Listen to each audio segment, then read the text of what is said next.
What's going on, everybody? Welcome to another episode of the Breaking the Internet Podcast. Got me, Ed, and my co-host Brandon. Brandon, how you doing, man? I'm good, man. Ready for some Cool. football. You're damn right, man. The preseason is underway. We had the Hall of Fame game a couple of weeks ago, going into preseason now. I'm really excited that football is back. You know, I'm when you see I'm on Twitter a lot, so I'll be seeing a lot of these training camp updates, and it's like, oh, this guy, he's looking amazing. This guy looks like he's gonna be a Pro Bowler and all Yeah, this stuff. And then when the season starts, they probably on the practice squad or so. So stuff like that I yeah, kind of found funny.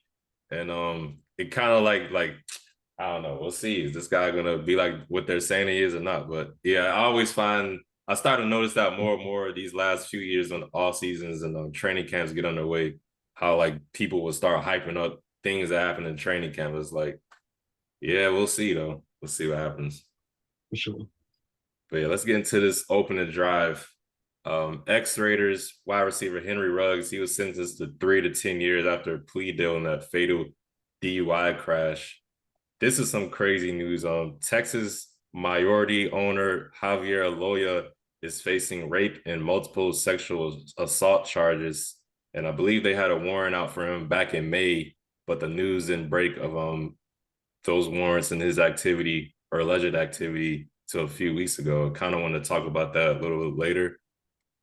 Michael Oher, former Ravens lineman and subject of the movie Blindside, has filed a lawsuit alleging he was never adopted by the Toy family and tricked into a conservatorship that gave them control over his money and businesses.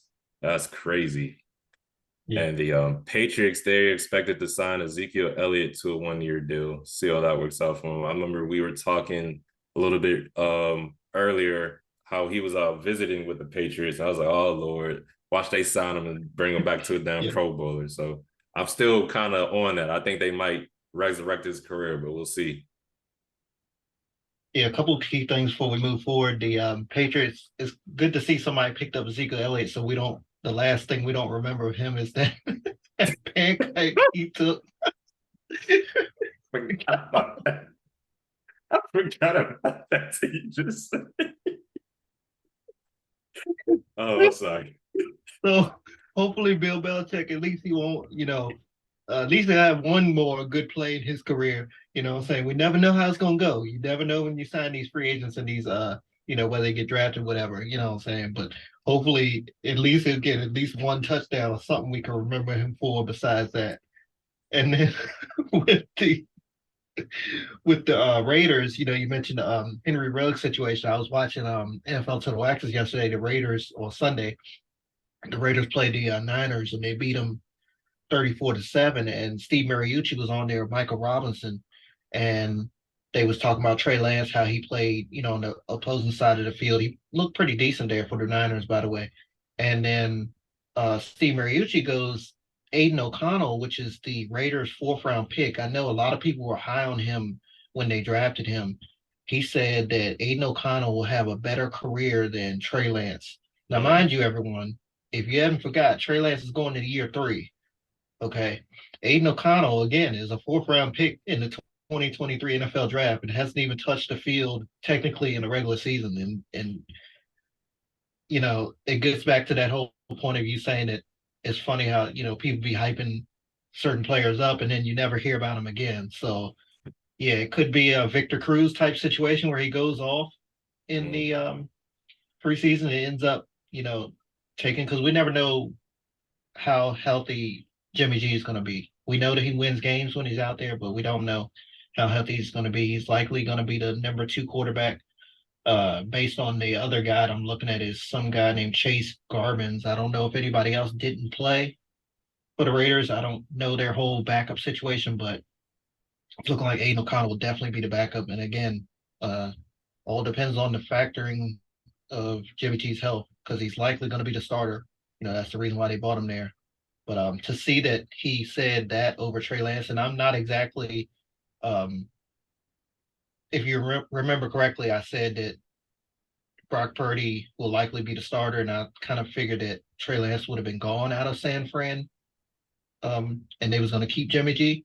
Obviously, I mm. was wrong with that. but I'm not ready to crown Aiden O'Connell to say that he's going to have a better career than Trey Lance. So, yeah. This is the first time I'm even hearing his name. So yeah, I'm gonna have to Yeah. agree with you on that. But we'll see Mm-hmm. because I I think the Niners are gonna keep Trey Lance just because they probably want to avoid what happened last year where every damn quarterback on the Yeah. roster got hurt. So they probably want to have at least 15 quarterbacks on the roster this year just to mitigate what happened last year. But we'll see. Definitely see And for sure. they got a couple names out there besides, Lance and Brock Purdy. I mean, they got Ghost Man out there, Sam Darnold, Exactly. and Brandon Allen, the former, if I'm not mistaken, he played for the Bengals for several years as a backup. So they got a couple guys out there, yeah. So hopefully, like you said, they don't end up in a situation like the NFC Championship game where they was, I mean, legit reeling. Like we thought that Christian McCaffrey, if I'm not mistaken, was the emergency quarterback. We thought that he was going to take some snaps. It was just that damn bad. Yeah. And then it was real quick. Another story. They said that if they had won that game, early in the game, of course they had gotten down, but they said Kyle Shanahan and John Lynch had said that um, Philip Rivers was their I heard about plan. I that. don't know if you saw Yeah. that. Yeah, if That they was went to the crazy. Super Bowl, yeah, that would have been interesting because he would have had less than 2 weeks to prepare Yeah. and learn the playbook, basically. Yeah. Yeah. I All was right, shocked by that. for sure. Yeah, same here. And he's been out for a couple years too. So yeah, Right. He got to be what? Like, let me look up his late age real quick. got you. What was this dude? While you're doing that, I'm gonna turn the page to the rookie guaranteed deals. Is something that I wanted to talk about. A lot of rookies I noticed in this class in the first round was getting guaranteed deals, and I don't know the full list of guys that were handed guaranteed deals. I do know my Ravens rookie receiver in the first round, Zay Flowers, did the 4 year. I can't remember the amount of money though. I go along with Anthony Richardson. I do know he did. C.J. Stroud and Bryce Young, some of the top quarterbacks there in the first round. Um, my thing on this about 10 years ago, I know there was a big deal about overpaid rookies. I don't know if you remember before they put in the cap on that. They was literally almost making more than the vets heading into their second contract. Um, and then again, they put that rookie salary cap in place. So now we have guys that never took a snap in NFL um, in the regular season or playoff action, either none of that. They're getting guaranteed deals. Now, don't get me wrong. I think, what I'm saying, some of these rookies that are coming out the last couple of years, they're a lot faster. Um, they a lot more physical than ever before, just coming out of the college ranks, and they're definitely seem to heal a lot faster. I mean, you look at a guy like Damar Hamlin. Here we saw him out on the field in preseason week 1. We never thought he'd play again. So that's just an example right there. But, you know, I'm for a guy getting his coins and everything, but a guaranteed deal for a guy that you haven't really seen much for besides what's on tape in college.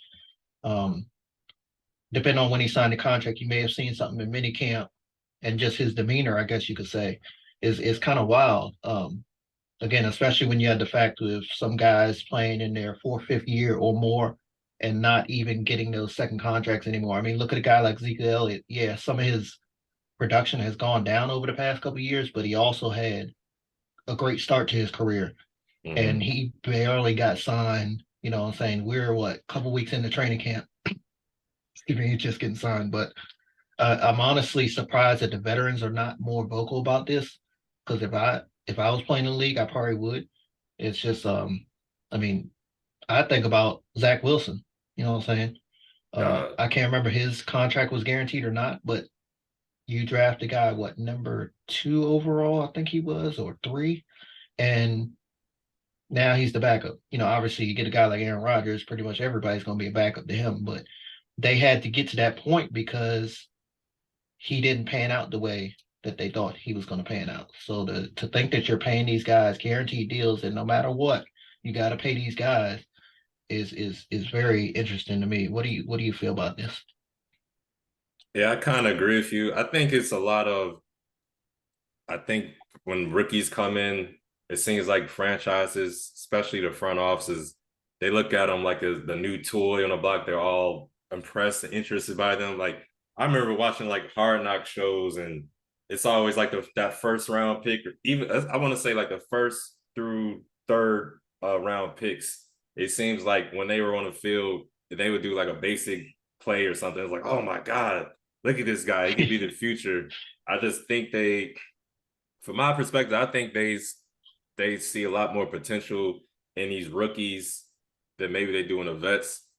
Also, I'm not too sure. I have to look it up. But I still think the rookies, even though they're getting guaranteed deals, I don't think there would be unless you're comparing them to like a veteran minimum deal. Then I would say, yeah, these guys are kind of like better positions than the veterans. But I still think like the middle of the road, middle of the pack players and the top players they're getting a little bit more money than these rookies are coming in. Yeah.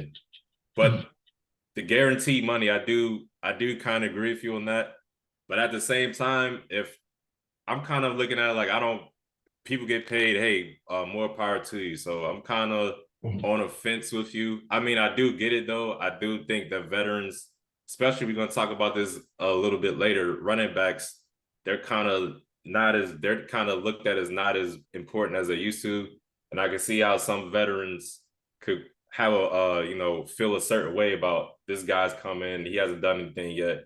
I'm over here. I got a family to feed. I got a mortgage to pay. And I'm just trying to get on the dang on team. And hopefully I can get a vet minimum deal out of this training camp, but we'll see. But at the same time, I don't know, man. These rookie guarantee deals, I think these rookies, they're starting to hold out too to get these guaranteed deals and get as much money as they can. So yeah, I think going forward, it might be a bigger problem down the line, especially these first, these top picks, like I would say first like 10 picks. Going down the line, who knows? These guys might hold out until the freaking regular season starts, trying to get all the money they can out of a guaranteed deal. And honestly, I can't really blame them, but at the same time, I was like, dang, we might have like a monster on our hands before we even know it. So we'll see how that looks whenever the next collective bargaining agreement is.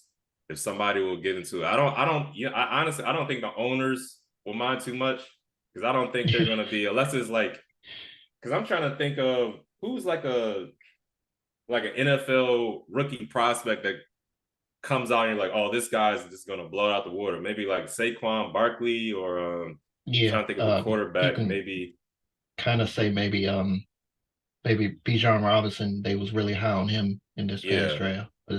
Yeah, like somebody it's been like a while. him. Yeah, Like if he would have be like, I want this. What, like, how would that work? But yeah, it's definitely something to pay attention to going forward, which kind of leads us into our next topic. The current running back situation is moving more towards well, I wouldn't say moving toward. We're in a pass happy league right now. A lot of teams are doing running back by committee, and you still got guys out here in the free agency. Dalvin Cook, he's still looking for a team. Kareem Hunt, he's kind of going on tours looking for a team. We just talked about Ezekiel Elliott. He just got signed, but like you said, he just got signed or expected to get signed today, and we're going to almost the third week of training camp. It seems like the running back position has been devalued. Saquon Barkley, he was holding out, or he was thinking about holding out, because he didn't want to sign another franchise tag. He wanted to get more money, a longer deal, guaranteed money. And he said he had an epiphany and just signed a deal. I think he signed a deal for 1 year, which is a little bit more than the franchise tag he was going to get. I think he got like 11, 12 million, and the franchise tag is for 10 million, I believe. I'm not too sure what the running backs can do about this. I know like a week or two ago, Austin Eckler and some other lead running backs, they kind of had a Zoom conference and discussed what's going to happen. But it's the power is honestly in the owners and the GM's court. And I'm not sure what more they can do. I mean, you got Saquon Barkley. I think everybody knows if it wasn't for him, the Giants weren't going to make the playoffs like last year. Yes, Daniel Jones played a little better, but Saquon Barkley was the main reason that the Giants had as much success as they did last year. Ezekiel Elliott, I honestly think the Cowboys are going to miss him a little bit. I know Tony Pollard, when he was playing last year with Zeke Elliott, he was a better back. have more explosive plays. But I think there's little stuff that Zeke did the Cowboys might miss. I think his pass Yeah, blocking was a blocking. little Mm-hmm. underrated, and then he was good Yeah. on the goal line. But we'll see. They got this new guy. They drafted. I think he was a 7th round pick. Deuce Vaughn. We talked about him a little bit. I think we talked about him when he was drafted, and his Mm-hmm. dad was the one who made the call. He's been getting great reviews at training camp, so maybe this guy will be the next wonderkin. But as far as the overall running back position is looking kind of scary for you guys, man. I don't know. You guys like this new guy coming in, but John Robinson, Christian McCaffrey. You got to be dual threat these days if you want to get paid as running. You got to be able to run it out the backfield, and you got to be a receiver. I think y'all gotta be like expert pass blockers going forward too. You gotta be able to stop a damn D tackle from coming at your quarterback and pancake them. Because it's like the owners, the GMs, they don't want to pay you for anything. I'm Josh Jacobs. Who knows if he's coming back? And then Jonathan Taylor. Sure. I don't want to get in too much Yeah. with him, but that damn owner. We were talking about him Yeah. before. It's just a damn shame. What do you think about all this, man? It's crazy. Yeah, definitely. I agree with you on the Saquon thing, so I'm not even going to mention that. But real quick, I just got word that Dalvin Cook's expected to sign with the Jets. Looks like Adam Schefter and Tom Pelissero, Okay. ESPN and NFL Network are both reporting that. So I guess we'll hear for sure in the coming days or so or less.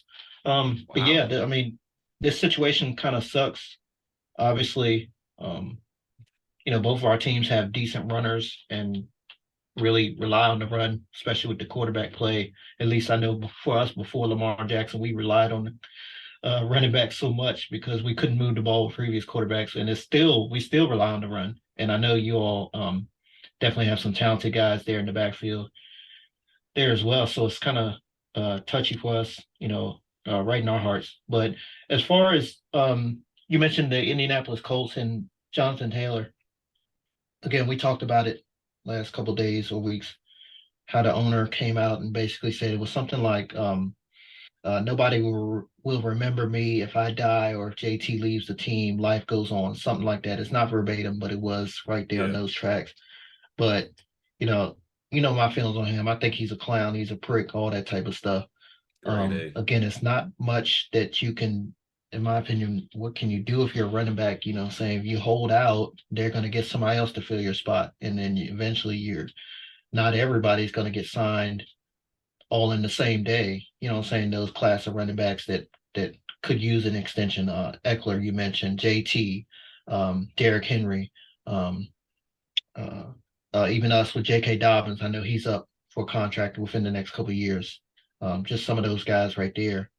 But yeah, again, I think you may have mentioned it. Apparently, the running back value is diminished so much over the past few years that it's the only position to see a decline when it comes to the franchise tag number, which I was kind of surprised when I saw that because it was like, even the kickers and punters have a higher value when it comes to that franchise tag. Like they've plussed their gains have gone up a little bit over the last couple of years as to where the running back has declined. And, just for the Giants to even get Saquon Barkley in the camp for the what little bit extra more that he did get is kind of sad. I mean, you mentioned like he has been that offense for them past couple years. So uh I for one love all my running backs. I don't want to see either of them leave. I know J.K. Dobbins is a monster when it comes to yards per carry.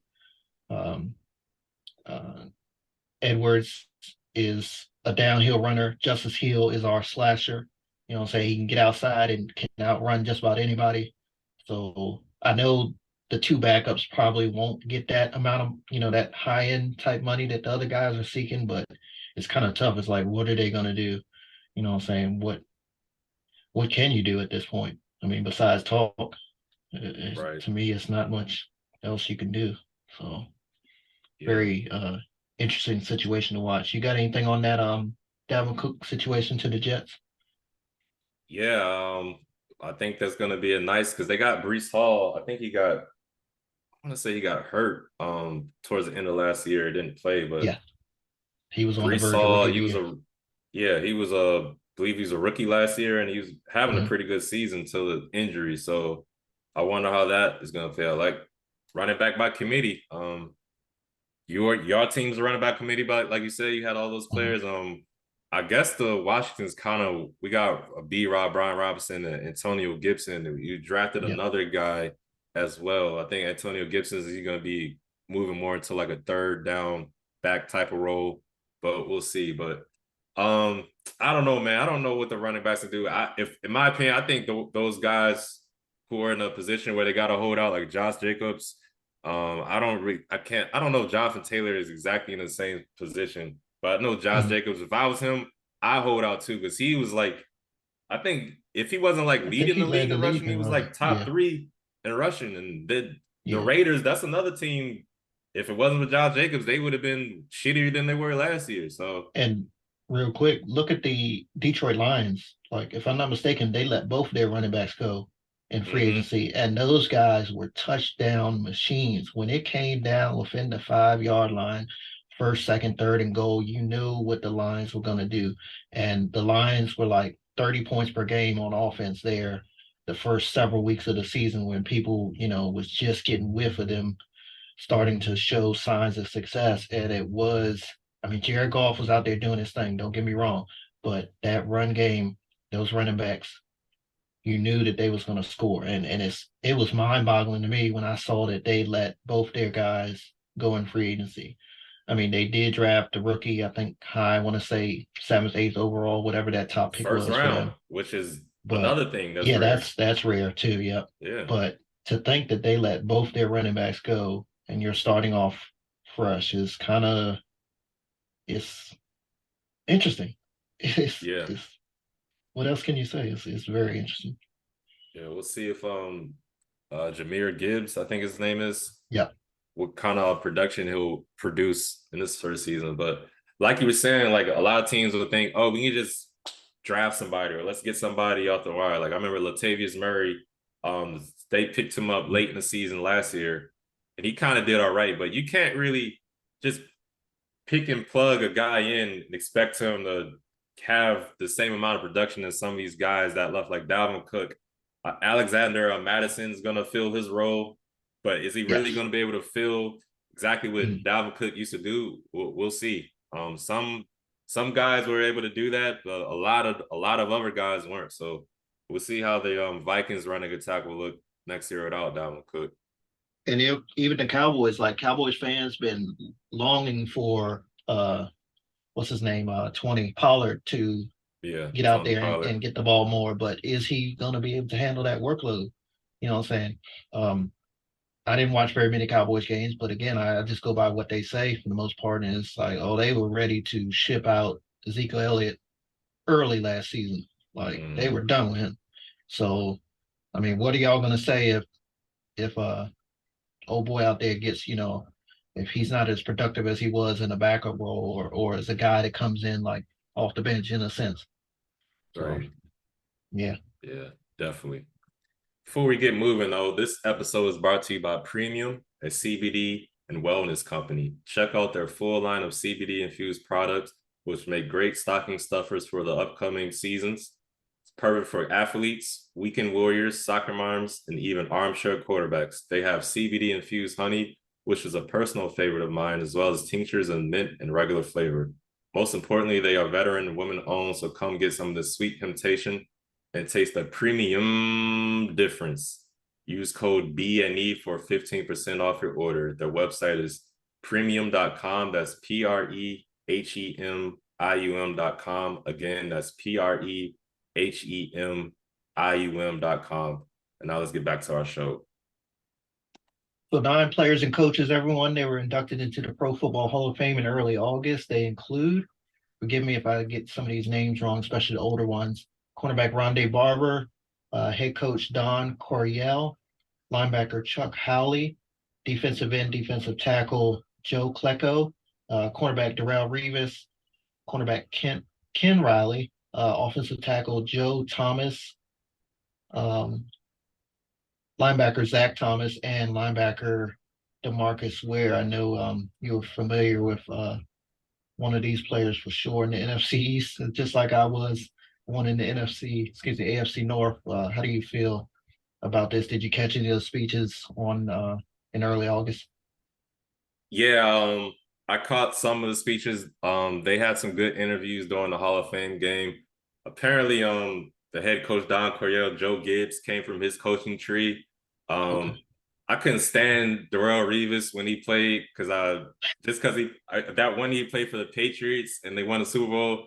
That's when I was like, damn Darrell Revis. And he always seemed to play Forgot he good played against there. my teams whenever he played against them. So Zach Thomas, that's a name. I know he played for the Dolphins. I remember back in the day, this is early 2000s. This might have been like Madden 2000, but I had a franchise where I did a season with the Miami Dolphins, and I always liked playing with Zach Thomas on defense. I always tried to be like a middle linebacker. I liked Yep. him. We were talking about what I was talking about. I asked you if you saw the Marcus Ware give the damn anthem. If you saw him sing the Oh anthem, yeah. I was like, what the hell? What's he doing out there? I kind of want to take back what I said because I was like, I don't know, but his reasoning for it was kind of heartwarming. It was kind of a shout out to Demaryius Thomas. He was his teammate when they were on that Super Bowl winning team. I think it was 2015, and they Yep. would always stand next to each other during the anthem and sing together. So he didn't do too bad. It just kind of caught me off guard. So shout out to you, DeMarcus Ware. Rondé Barber, he gave a nice interview during the Hall of Fame game. I don't know why. When I look at Rondé, I just think of his brother Tiki and him being a damn clown. I don't know. I just had to throw it in there, but salute to Rondé Barber. I always liked him as a player too. And for the overall class, salute to everybody. Joe Thomas, I mean, Hall of Fame career. He probably played for the worst team. I don't want to say ever, but he played on some really bad Browns teams, but he always was doing his thing, getting his man's in. So salute to him for getting into the Hall of Fame, and salute to everybody for getting in. And we'll see who gets in next year. Good luck to everybody who's a candidate, if they'll get in or not. What about you, Brandon? You got any thoughts on these guys? Yeah, definitely. Congratulations to all these guys, whether they're coaches or players. They all had stellar careers. That's why they're there. I'm going to touch on two guys. Joe Thomas, like I mentioned, AFC North. I think he had well over 10,000 straight snaps. A good number of them came against my Ravens, so I'm very familiar with him. Joe was drafted in 2007. That was right when our Pro Football Hall of Fame left tackle Jonathan Ogden, he was heading into retirement. And I remember early in his career thinking he'd be taken over as one of the top left tackles in the league, and sure enough, he did. And like you mentioned, how bad the Browns teams were, he never had a steady quarterback. I think he, if I'm not mistaken, had like 19 different guys over the span of his career. Um, he mentioned in his speech or either one of the interviews that he'd be um, introducing himself to some of the quarterbacks on the field in the huddle. Sometimes it was just that bad. It was a revolving door for the Cleveland Browns. But one thing we knew about them for sure, that left tackle position was set for the Browns there in Cleveland for several years. And one more guy, like you mentioned, Zach Thomas, linebacker, spent most of his years with the Dolphins, battling Tom Brady there in the AFC East. Always saw him around the football, leading that defense there with Jason Taylor for several years. Zach, he was drafted the same year as Ray Lewis. I didn't know that till I looked him up. Um, and they were two of the best right there during that span. So kudos to him, like you said. As for the remainder of the That I wanted to touch a little bit more on Texas minority owner facing the rape and multiple sexual assault charges. I just think it's kind of like life too, but there's certainly a different set of rules compared Mhm. to when players get in trouble and when front office, even ownership gets in trouble. Yep. A player gets in trouble, it would be on the headlines right away. So and so got arrested. Hell, even I don't know if you heard about this. Fred Smoot, he got arrested. I think it was sometime last week. A former player, he's with the Mm. Washington news, not news, but the Washington Commanders broadcast team. It's like failure for obligation to do something. I don't know if it's child support related, but there was a little news story about him. Even former Mm. players right away, boom. But you got a guy like this facing some Yeah. serious charges now. The original police documents and everything, the warrants and stuff, that came out in May. the story didn't break until I want to say at least A couple weeks ago, right? a couple weeks ago, Yeah, end of July, beginning of August.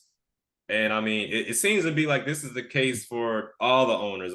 Robert Kraft back in the day, he got caught in that prostitution massage thing, and that kind of just went away. I think he maybe paid a fine or something, but he got off through the technicality. But it just seems like, you can get away with a lot more shit and a lot less scrutiny when you got a lot of money and you're an owner. But if you're a player, boy, you better be on your P's and Q's because I mean they get leeway too. Don't get me wrong. Alvin Kamara, he on tape beat him and his friends on tape beating the living hell out of somebody. he would have got 3 games. Basically getting his 3 games, and I doubt he'll get any jail time. He had to pay a fine and maybe the guy's hospital fees. But yeah, man, if that was an owner who did that or somebody in the front office, we probably wouldn't even hear about it unless some investigative reporter was able to break the news, because they definitely keep stuff like that under the rug.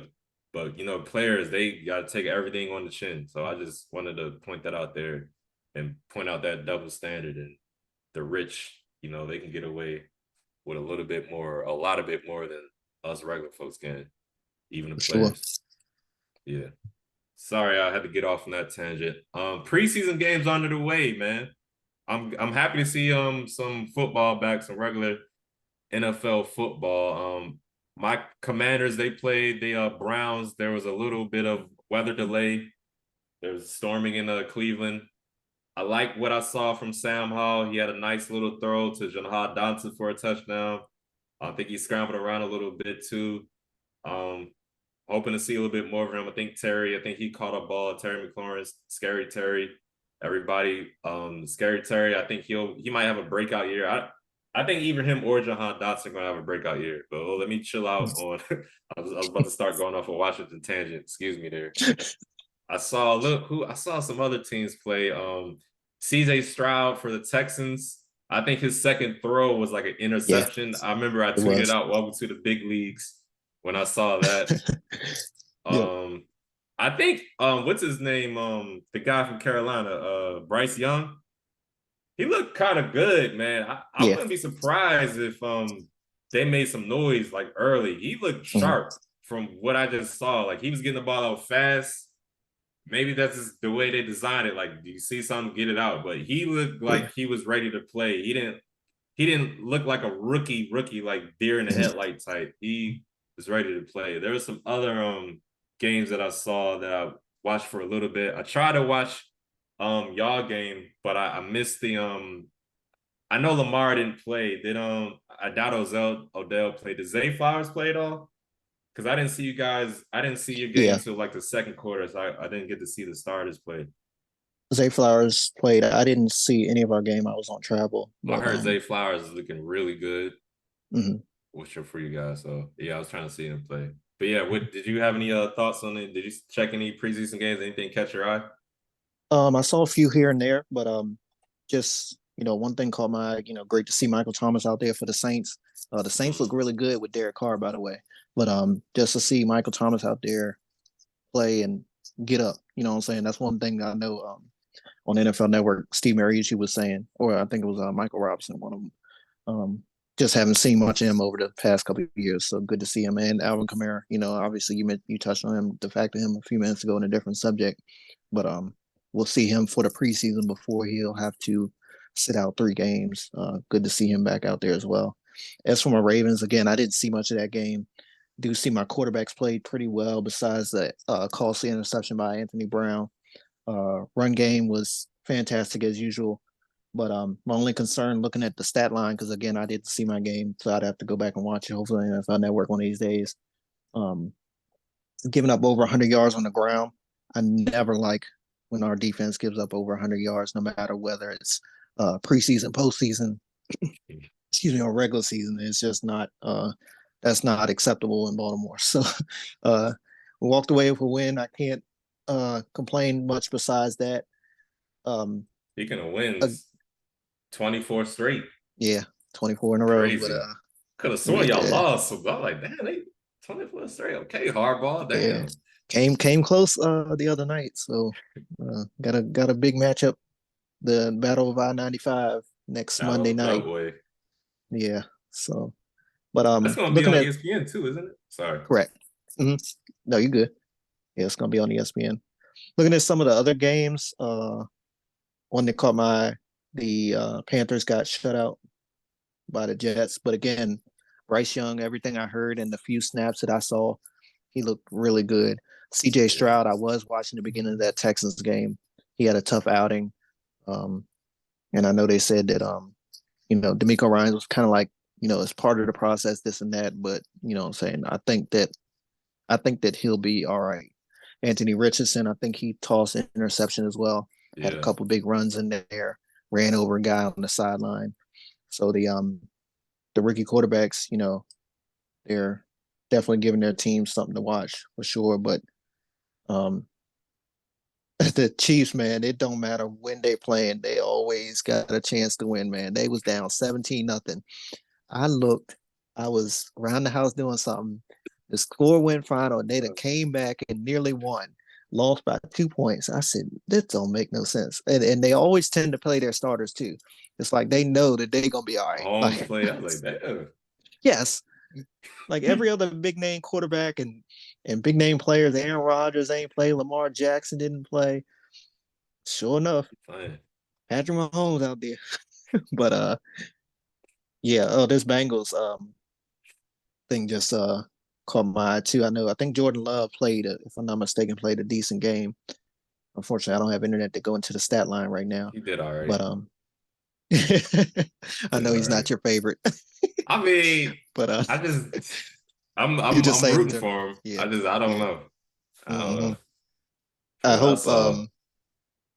I hope that Joe Burrow can come back full strength. And for me saying that as a Ravens fan, I have him doing some big things this year. I think Joe Burrow gonna come out with that vengeance, that the same vengeance that Patrick Mahomes came out with last year when the Bengals beat him in the AFC title game the year before, and they shut him down in the second half. I think that's what Joe Burrow and them Bengals are gonna be a team on full cylinder there in Cincinnati. But yeah. So let's real quick get your thoughts on the whole Commanders thing. Since the last time we talked on our show, the sale has gone final. Josh Harris and was it Magic Johnson? I believe some other primary Josh suitors Harris, Magic Johnson's in that ownership group. Yeah. Yep, are in that deal. And then we also saw the situation with the players.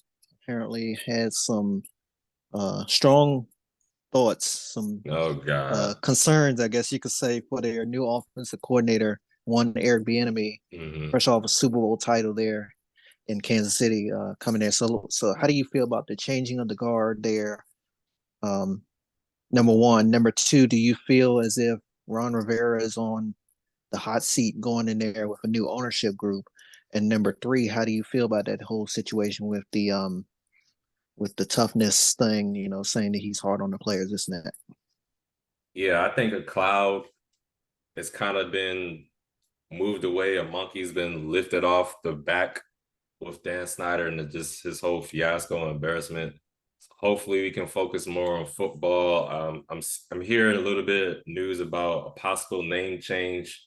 The Redskins name is done. I don't think that name's coming back. So they'll probably, if they do have a new name, it won't be Redskins, everyone. So it's cool with that. I'm really excited. Magic Johnson's a part of the ownership. I think that's really cool. There was a clip of him definitely when it first broke of them being owners. He was like at somewhere in DC. Listening to some go-go. It was around his birthday. His birthday, yeah. Yeah, I was like, wow, that's pretty cool. He's already getting into the culture and everything already. But seriously, I thank God, I don't want to even get into Dan Snyder and him getting $6 billion or however much he's gonna get to sell the team. That's another topic. I touched on that in the past. But I'm just happy we got some new ownership. Hopefully some good luck with change. They need a lot. They're gonna have to start with a lot of changes. That Sean Taylor statue or whatever the hell they call that thing, that's something they got to fix right away. They got to do something about just the fan experience at FedEx Stadium. I know a lot of people who said they haven't gone to a game in years just because the way Dan Snyder has gutted the fan experience, even with tailgating, charging people for ridiculous things. Parking is a joke. So hopefully they can get all of that fixed. As far as Ron Rivera, do I think he's on the hot seat? I think his seat's hot, but I don't know if I want to say, because he's came in and he's kind of taken a brunt of all of the embarrassment stuff. He's had to be the kind of the face of that. So I think they gave him a little bit of leeway with that. So I think he got at least another year of just seeing what it is, even especially with Sam Hogg coming in as his first year started, his second year overall. But I think we'll have a little bit more. I think next year, if we go like 5-11 or 6 and I'm trying to think how to 5-12, Yeah, I get 6 what you and mean. 11. 5 or 6 wins. Yeah. Yeah, okay. Then it was like, okay, Ron. But if we go like 9-10 wins, something like that, or 8-9, 9 and whatever the hell it is, I gotta figure that shit out. It's 9 I and know 8. what you mean. Yeah, Yeah, it's all confusing now. We were so used to it previously. right. If we go 500, hover in that area, I think he'll be good. But if he's under 500 in an embarrassing way, because honestly, I think our team, I don't want to get too much into it, but I think our team, top 10 in defense. I honestly think we can be top 3 in defense. That's just my opinion. But I think we got a team to compete right away. I think we got a team. I think the NFC East is going to be the best division of football, honestly. I think we're going to be better than the AFC North. But yeah, I think Ron Rivera, as far as his hot seat, I think it's warm, but I don't think it's hot yet. I think he's got a little bit of, I don't want to say excuses or distractions, but he's got some things. New OC / assistant head coordinator, B&E, which I'm gonna talk about in a second, and Sam Hall, first starting year quarterback, to kind of like, well, he's got to deal with this and that. Now, as far as Eric Bieniemy and the players, I don't want to call them sensitive, but feeling a way about them yelling at them, I thought Ron Rivera was like, he said it right. Well, if you got a problem with what he said, go talk to him. Don't talk to me about it. He's Eric Bieniemy. He's an associate head coach too. He's not just an offensive coordinator, so he's got some power. So you got to. I mean, from what I've been reading, I don't think it's a big deal. I think it was more of a just one of those all-season stories that kind of grabs the headlines. But overall, I don't think it's players are like trying to get his job and stuff like that, trying to get him fired. And if they do got a problem with it, shut the hell up and deal with it. I mean, yeah, I feel like a lot of players and a lot of coaches just through the history of the NFL been yelled at and cursed. I mean, we've seen some hard knocks back in the day with the Cowboys. Bill Parcells, I'm sure he was cursing the hell out of people, and players got over and got used to it. So I really don't think it's a big deal. I think Eric Bieniemy is going to help us out in a big way, and he's just trying to make sure our culture and everybody on the team is ready for what we're trying to do. And that was the 3, right? Was there? Yeah, that was. Yeah, but yeah, there was something that I wanted to. You said something I wanted to bring up again. I can't remember now. Damn it. Real quick, you can think about that. Just responding to you, yes, I believe the NFC East will definitely be better than the AFC North. I think if you want to compare any division, y'all being better to in the AFC, it would be the AFC East, in my opinion. Because we know the AFC South is honestly some trash, in my opinion. The West is going to be won by Kansas City, and then you might have some noise by the Chargers. And depending on, Sean Payton them didn't look too good the other night, but we think they're going to be improving, but it's still no comparison to the other division, or y'all are AFC North. And then the AFC East, of course, we talk about Buffalo. The Jets are making some noise. They putting together some big names out there. Mm-hmm. And Miami, came on very strong last year for rookie head coach. So that right there. And I agree with you, as far as the enemy situation, you got a problem, you need to just deal with it, because in my opinion, we talked about this off air. It's I like old school coaches. If I was playing right now and I had an opportunity to play for whatever coach I wanted to, and I would take less money. Bill Belichick, like I said, Tom Oh yeah, you did Coughlin, say that. um, Mike Tomlin falls in that category, Mm-hmm. and it was two others I can't remember off the top of my head. Bill Parcells and I can't remember the other one, but I know You they're said all Tom old school Coughlin, right? coaches. Yeah, Tom You said Coughlin, Bill Belichick, Bill Parcells, Mike um, Tomlin. Mike Tomlin, and I know it was one more. I don't think he's coaching anymore at the moment. But yeah, all those guys, man. They were strict on time. You didn't come late to meetings, you weren't gonna play. Uh, say you playing like ass, you was gonna get chewed out on the sideline as soon as you come to the sideline. Man, John there Gruden. was a That's what story, I was don't the know. other guy. John Gruden, yep, Chucky. Yep. Even though he lost his mind towards the end of his time with the Raiders. So I guess it was more so before the end of his time. But yeah, um, I hate to not see him coaching anymore. But yeah, especially for what he did. But yeah, I know there was a story with Michael Strahan of his last year before he retired. He set out training camp and he was Mm, really contemplating not coming back. Of course, that was the year they won the Super Bowl. And he was like, I just don't really feel like dealing with Tom Coughlin. You know what I'm saying? He's so hard on us in practice and all that stuff. I'm a 16, 17-year veteran. Like, what do I look like getting yelled at and having to go through 2 days at camp and stuff? Of course, everything has changed with that type of stuff now. But yeah. this was back in 2007, I think, was because he didn't play in the second Super Bowl they won under Coughlin. But and then another thing with Coughlin, I remember a training camp. Uh, he was mic'd up and he had guess his playbook or whatever rolled up like this, right? You know how the coaches said. And he was like, they made a mistake. I don't know if it was offense or defense or what. He was like, we lost the game because of fucking delayed game penalty. And I'm like, oh my God. Threw it on the ground. Like it was hilarious. But yeah, with B&E, yeah, they need to get in line because obviously it wasn't working before. You know what I'm saying? So, and I think another thing I mentioned to you as well. I think Ron Rivera, he's an old school head coach, but he was very quiet the last couple of years, in my opinion. At least everything that I saw, and I think part of that played a factor was his health because Mm, cancer will take a lot out of you. yeah. So I think, he was coaching, he was doing his job, but as far as getting riled up at them players and stuff, at least from what I saw, he wasn't doing it. You know what I'm saying? It just wasn't him. So we might see the same thing this year where he kind of lays low, you know what I'm saying? Because you never know with cancer when it'll come back or anything like that, God forbid. But Right. you don't want to be Yeah. out there yelling and screaming at players and then, God forbid you get sick again.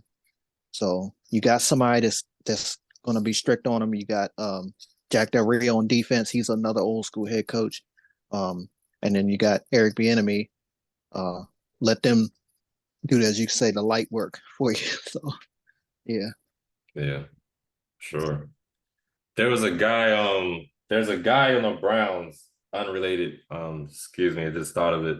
The quarterback, he's kind of been making some noise. I forgot his first name, but he got like two last names, like Dorian Thompson. Um, Oh yeah. Rookie, right? yeah, he's Yeah. been killing because he played in the Hall of Fame game and then he played against us too, and he's putting up some numbers. Now it's against Mm. backups and guys who are trying to make the team, so I don't know, but Dorian Thompson, the quarterback for the Browns, I don't know. I mean, they got Deshaun Watson, so they got him with guaranteed money too, so they stuck with him. But Mm. I don't know. They might have found a guy with Dorian Thompson. We'll True. see. Yeah. For But yeah, sure. that's all I got, man. You got anything else for us? No, I think so. I don't think so, but I know we got a lot coming up over the next couple weeks. We were pretty good with our predictions last year, You were MVP and for all that sure. stuff. I was, giving us both credit. So, but yeah, we're definitely getting those ready behind the scenes of who we're gonna think is gonna win each division. Um, Ed talked about his division. I talked about mine. We're gonna break down each division across the NFL, top to bottom. Uh, who's gonna win MVP, Offensive Player of the Year, Rookies of the Year, Comeback Player of the Year, MVP, even who we have winning it all. Super Bowl was going to be 55, if I'm not mistaken, or am I behind time? It's something like that. Yeah, But yeah, something. next February, Yeah. Super Bowl, we're going to tell you who we think will win it all. All right. So until next time, love one another.